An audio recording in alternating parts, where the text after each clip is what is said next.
CRAIGHOPE, why is Steve Bruce still in charge? Steve Bruce would be sacked this week, we were told.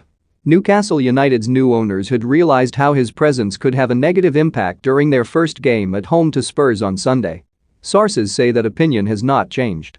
Yet here we are and Bruce remains, even scheduled to speak to the media on Friday afternoon. Players are confused, it is said, and want clarity. Many of them want a change of manager, but, more so, they want to win their first match of the season. If Bruce is going to be in charge, then they should know, allowing for greater focus.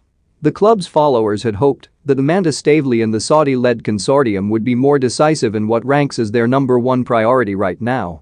Fans want Sunday to be the celebration of a new era.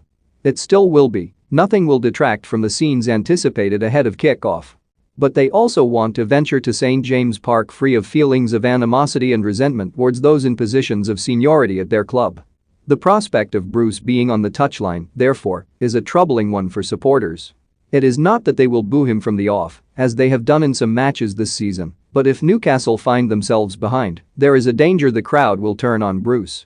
They will be loath to do so, because Sunday, for them, is not about vitriol.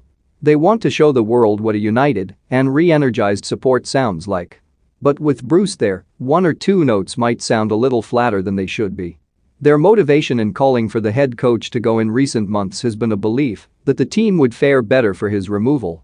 He is a cause of division, be that with the fanbase, media or even some within his own dressing room.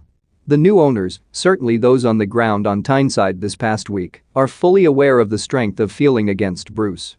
One senior figure inside the club, we understand, has also warned of the need to make an immediate change. Everyone, it seems, is on the same page.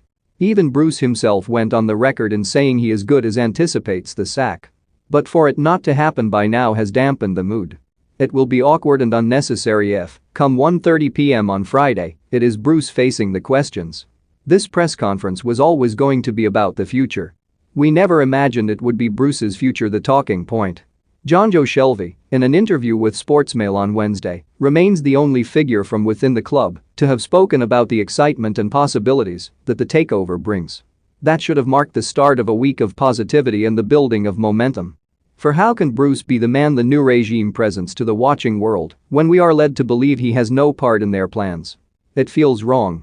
Maybe, in time, we will come to reflect and wonder what all of the fuss was about.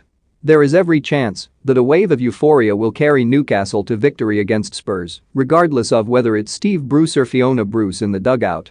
It is just that, much like those relics on Fiona's Antiques Roadshow, the Toon Army had hoped Steve would be a